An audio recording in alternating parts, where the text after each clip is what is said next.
When I came home after a week-long honeymoon, I heard noises coming from inside the house. I got scared that it might have been burglarized while we were gone. Did you hear that? Maybe there's someone in the house. Should we call the police? I asked my husband, but he didn't seem to be concerned at all. It's all right. He walked into the house as he assured me. I followed him in a haste and found my mother-in-law and sister-in-law inside. I was relieved to see that they were not thieves, but I wonder why they were there. They supposedly offered to take care of the house while we were away, so my husband had given them the key. I thought they were going to leave after we returned. It's going to be dark soon if you don't go home, I urged them. Let us take it easy today. They not only didn't leave, but took over the living room and started to take a shower without permission. I thought they would go the next day. The next morning, they didn't show any sign of it at all. When I came home from work, they were still there. I couldn't take it anymore, so I asked my husband to kick them out. His reply was, We all live together now, so if you don't like it, you get out. He was asking me to leave instead. I said, okay, and left with only the bare necessities in my carry-on case. My name is Izzy. I'm a 29-year-old editor of a magazine. 3 years ago, I met my current husband Alex through a friend. I had hardly been in a relationship before him.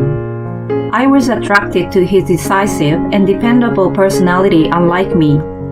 He said the love word first, and after 3 years of dating, he proposed to me and we got married. When we were looking around for a new house and a wedding venue, he made everything go smoothly and was very reliable. I enjoyed living with him in our new house, but my mother-in-law Kelly and sister-in-law Jo were my headaches. My father-in-law passed away about 10 years ago. Alex's family consists of Kelly and 27-year-old Jo. I was worried that I wouldn't get along with them. We only had minimal contact with each other before we got married, so I thought we could continue to keep a good distance. However, after we got married, they started bothering me. Kelly called me almost every day. Can you increase my allowance just a little bit? I can't live a decent life with the current amount. Just $200 more is enough. She nagged me. Alex was in charge, so I told her to ask him instead of me. I'm sure you're spending extravagantly. That's why you can't give me more. You're supposed to take good care of your in-law, or karma will bite you. She refused to listen to me and even blamed me for her problem. Other than that, she told me to visit her more and help her with the chores. And as a daughter-in-law, it was polite to send her favorite food every month. While she gave me lectures over the phone, Jo visited me unannounced. When I was cooking dinner, she often came over saying, I was in the neighborhood, so I thought to drop by. Is your dinner ready yet? I'm hungry. Please hurry up and let me eat. She relaxed on the sofa until it was ready, and then left after she ate. I told her numerous times to give me a notice before she came by, and also not to come so often. Don't mind me, I'm just stopping by. You can just feed me whatever. She didn't want to listen to me, and it was useless for me to keep arguing with her. I couldn't be too harsh on her because she was Alex's sister. When I told him that I wasn't happy with Kelly and Jo, he also warned both of them, so I didn't react strongly against them myself. Then, 6 months into our marriage, Alex and I decided to go on a honeymoon, which had been delayed due to our work schedule. The destination was Europe, and we enjoyed ourselves to the fullest and released our daily stress. After a week-long trip without any hiccups, we returned to the house and heard the noises from inside. I got scared that there was a burglar. Did you hear that? Maybe there is someone in the house. Shouldn't we call the police? I asked Alex, but he didn't seem to be concerned at all. It's alright. He walked into the house as he assured me. I hurriedly followed him and found Kelly and Joe. I was relieved to see that they were not thieves, but I wondered why they were in the house. Oh, you're back. Give me a souvenir now. The bracelet I asked you for. Did you get it? Of course not. It's too expensive. While I was stunned, the three of them were chatting happily. Why are you guys here? Are you trying to say that our presence is a nuisance? An empty house is an easy target for burglars while you're on vacation. We went out of our way to protect it. You should be grateful. They offered to take care of the house while we were away, so Alex gave them the key.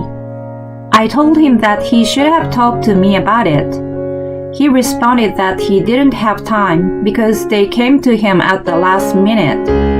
What had been done was already done, so I tried to think that the house was safe thanks to them. I took a look around the house and found that every room was messy with their stuff. Joe's clothes were hung in large quantity in the closet, and the rest that didn't fit were piled up on the floor. In the living room, clothes, bags, remote controllers, comic books, and all sorts of things were thrown around, not only on the table, but even on the floor. I was exhausted after my flight, and I was frustrated to clean up all those things. But that wasn't a problem. I thought Kelly and Joe were going to leave after we arrived, but they didn't.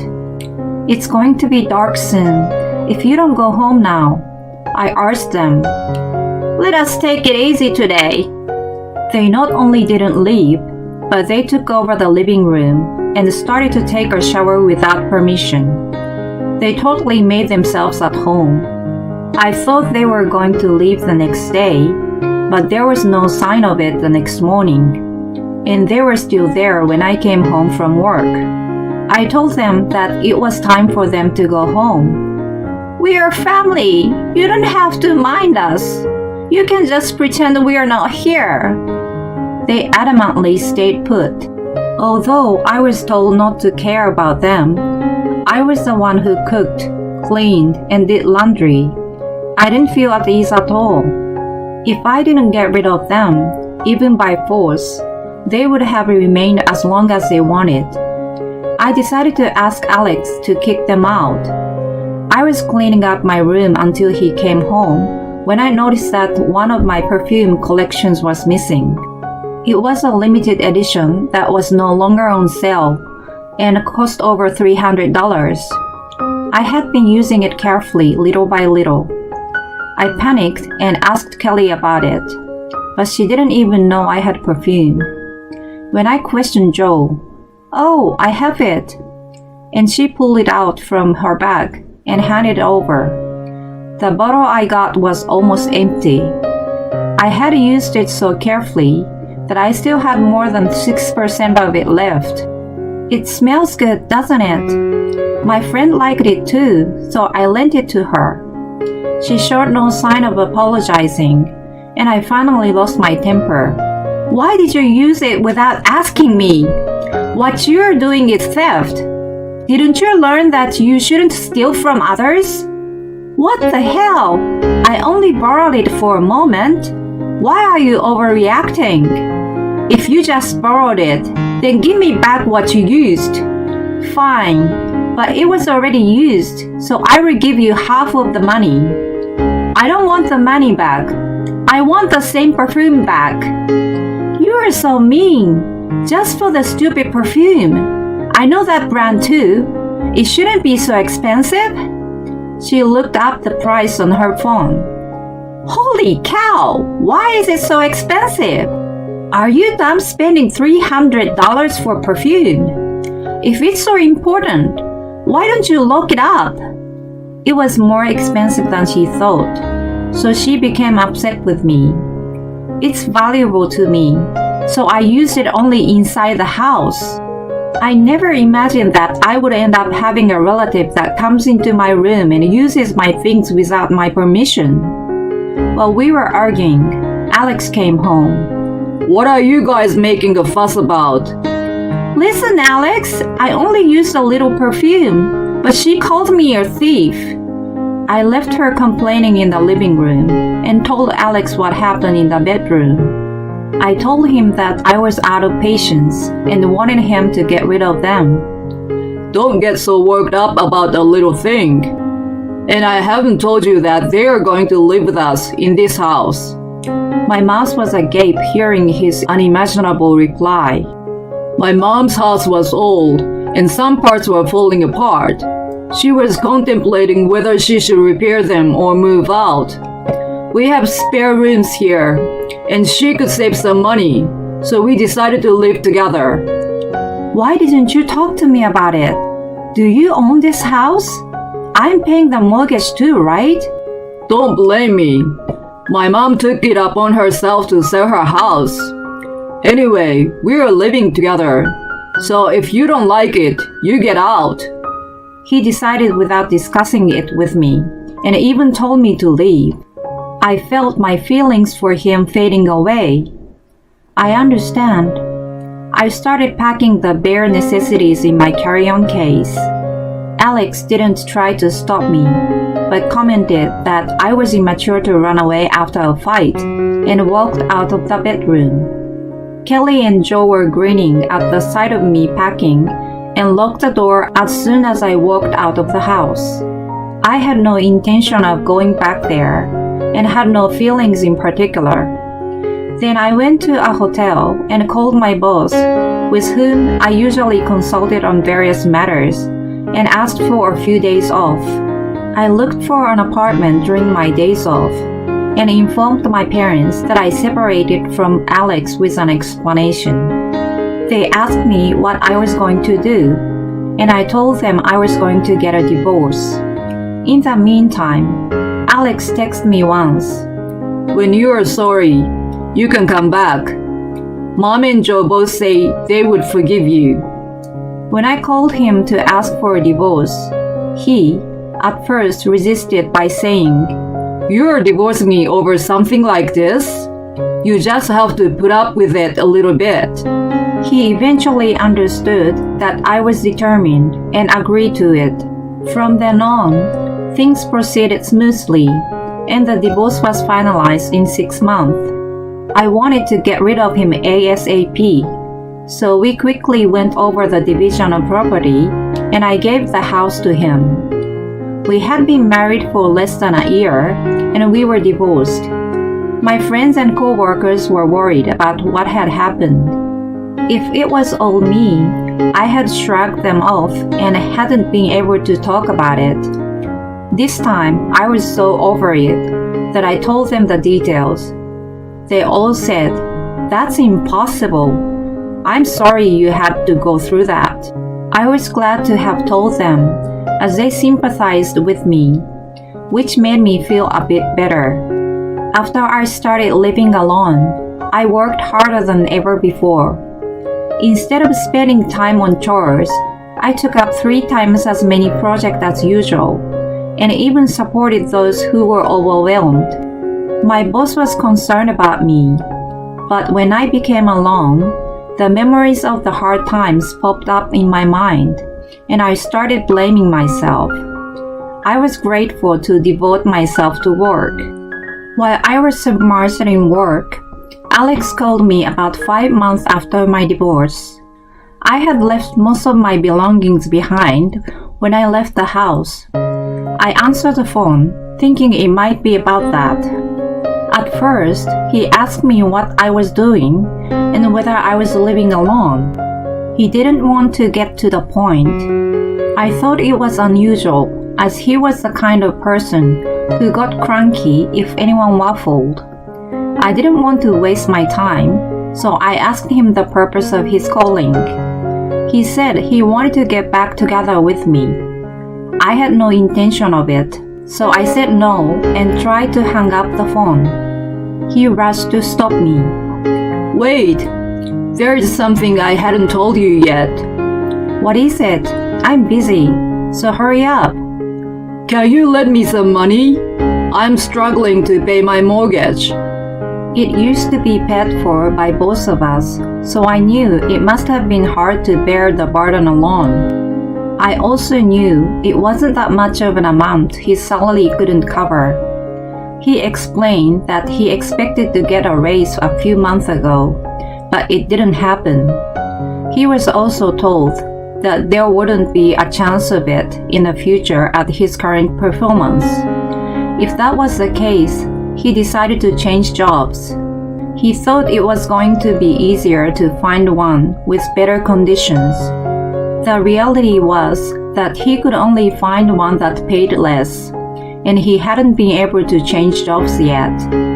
Whatever the reason, I didn't want to lend him money. I told him not to call me anymore. You're still single, right? No one will take a not-so-young divorcee. You'd better get back together with me. I simply said, "No thank you," and hung up the phone. I didn't understand why I fell in love with and married him. I was so disappointed in my lack of discernment. After that, not only Alex, but also Kelly and Joe started harassing me many times. I found out from the conversations with them that they believed Alex was making a good income, all because of us buying a new house and having a big wedding. When their allowance wasn't increased, and Alex kept refusing to do so, they thought that I was preventing it. They rejoiced that they could live a comfortable life after I left, but his salary was less than they expected. When they realized that the life they envisioned was disappearing, they called me in panic. They must have thought men were paid more than women, but my salary was higher than his. I wanted to block them all on my phone, but Alex knew where I worked. I was worried he would call me at work or show up at my office, so I tried to answer his call once a few times. He usually complained about Kelly and John spending too much money and he had run out of savings. They started working part-time, but they couldn't make ends meet because they spent it so quickly. It was always about money. I thought if I told him that I didn't have any either, he would stop calling me. I decided to tell him the next time he called. That day, as usual, he said, I need a loan. I don't have any money to pay the mortgage this month.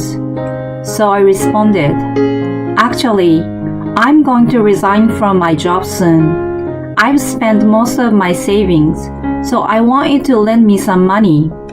If you think I'm lying, you can ask someone at work. Hearing this, Alex just said, I see, and hung up the phone. Since then, he stopped calling me. When I told my friend about this, she told me Alex's current situation was much more difficult than I had heard. He ended up getting a less paying job, and most of his salary was taken by the mortgage payment. Not only that, Joe had an affair with the manager of her part-time job. His wife found out and filed a civil tort claim against her. In the beginning, Joe claimed that the manager asked her out, and she had no idea he was married. However, based on the exchange of text, she was aware that his wife was pregnant and asked him out. The manager and his wife divorced, and Joe was charged a large amount of compensation. Her friends found out about it, and she lost both her job and friends. Alex's family is paying the mortgage and the debt created by the lawsuit. It's like they live to pay off debt with debt. Kelly supposedly complains that her friends had grandchildren and her kids are still single and poor. Alex whined to his friend that they fight every day. He laments that he's single now, but women don't pay attention to him. He lost weight and looks disheveled. He's looking much older than his age. What woman would want him? A friend rolled her eyes. I told many people why I divorced him, and now this friend is the only one he has. He has no one else to talk to, so he tells her everything. She's the one who introduced us and feels a bit responsible for the outcome. Not only does she weirdly enjoy hearing his dramas, but she keeps in touch with him to keep him away from me. As for me, I have recently founded a web magazine with my university friend. I left my job and spent most of my savings to set up the company. It's a small startup, and I have to do a lot of things on my own, but I'm happy to take on new challenges.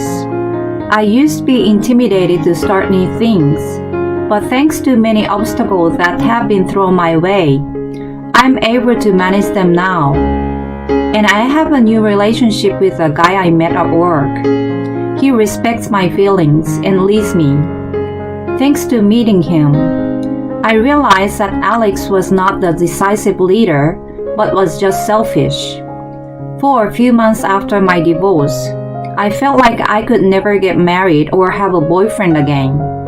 Now I'm able to think positively and want to cherish my new happiness.